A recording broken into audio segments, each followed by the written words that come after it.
Start with Zach Oshman. Trey, I know a lot of the talk in this game has just kind of been about the big men, but they've got those two freshman guards, Smith and Lawyer, who have just fit in so well in a lot of different facets, the way they can pass, the way they can shoot. What do you think in studying them has allowed them to adapt quickly to what Purdue wants out of their guards?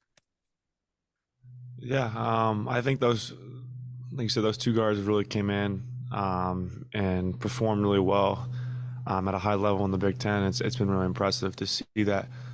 But I think you got to give a lot of credit to their program and just the way they get guys ready. So I think they've come in and fit their mold pretty well, and they've done a great job.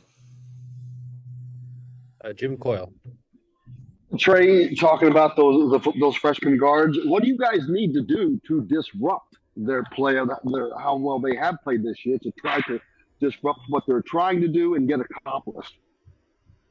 Yeah, I'd say just follow our game plan and know what we got to do. I mean, we're preparing these past couple of days, and we're gonna study up on what we got to do to put ourselves in position to win the game. So I think just following up our game plan and following what our coaches want us to do.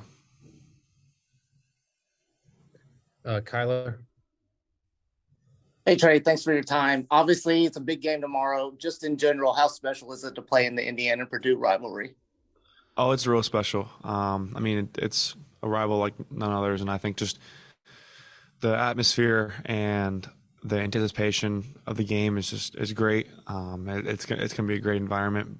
Both places you go. I mean, Assembly Hall and Mackey are both great environments. So I think this game means a lot to many people. It means a lot to, especially me being from Indiana. So I can't wait.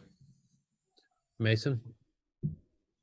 Trey, you've been in this starting role now for a little bit with Xavier still out. How comfortable are you in that role, and how have you seen yourself kind of develop in that role? I feel pretty good. I mean, obviously we want Xavier back, and we're hoping to get him back here pretty soon. So I think just staying the course and just like I said, doing what the coaches need me to do and ask me to do. I'm gonna keep doing that. So I think just playing my role, it's been good, but just keep doing the little things and trying to help the team win. Tyler. Hey Trey, hope you're doing well. I know this is a little off topic, not as much related to basketball, but I understand you're a fisherman.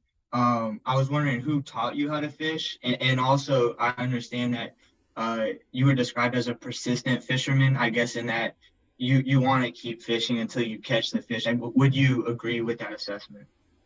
100%. Yeah, I got my fishing skills from my dad, and we live up there in Culver Lake, so I've always just loved the fish, and I got it from my friends at a young age, and we've always just done it. So I think just, I mean, I got away from it a little bit. I got in college, but in the summers, I get after it. Alex.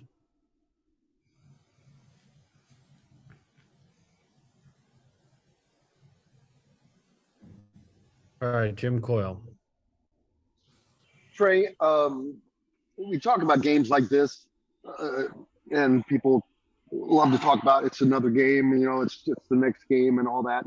But it's not just another game. Games like this, they are bigger. They do mean more. And while you have to play the same game, the same rules and all that, there's more going into it emotionally. How do you differentiate that and keep that separated? Yeah, I mean, you said there's a lot of emotions in the game and a lot of ups and downs, and it's going to be a different atmosphere, what it feels like. But I think just staying in the moment and knowing the task at hand, that's one thing we want to do, is just try to find a way to win the game. I mean, they're number one in the country for a reason, because they're playing really, really good basketball. So I think we got to stick to our game plan and know that there's going to be ups and downs in the games, but we got to stay together and know that it's a big time environment and it's going to be loud, but it's also fun. We should enjoy it. All right, back to Alex. Trey, thanks for the time. Appreciate it. You guys just kind of looking at the free throw rate for your opponents, which is basically how often they're getting to the line. You guys are one of the lower ranked teams right now in Big Ten play. How much of an emphasis has that been just in practice leading into this game, defending without fouling? And can just identify anything when you look at film maybe you guys aren't doing as well as you need to, and try to carry that into this game against a Purdue team that really does well getting to the line? Yeah, I think just defending without fouling is a big thing we need to focus on. Like you said, obviously the Maryland game we fouled way too much, especially me. I've been too handsy on defense. So I think just for me, just focusing on moving my feet and playing defense without my hands. I think that's the one thing I need to focus on to help myself stay on the floor more, because I'm getting these foul troubles and it's taking me off the floor.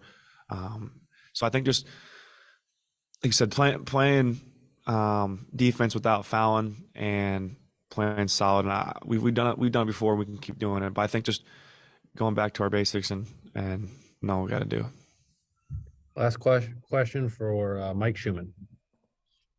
Yeah, Trey, I was just going to ask you about, getting in foul trouble as well. You pretty much answered the question there, but I guess how fine of a line is it? I mean, you want to be physical in the Big Ten, obviously, but you got to have the right technique. How do you strike the balance there? Yeah, I mean, it's tough. There's a lot of my calls are based on my hands and hand checks and stuff. So I think I got to really limit that and kind of take my hands off guys and start going back to using my feet and using my athleticism to guard guys. So I think just those little cheap fouls that I can't pick up early is what's killing me. So I think just staying away from that and playing solid, that's going to help me out a lot. All right. Thanks, Trey. Thank you.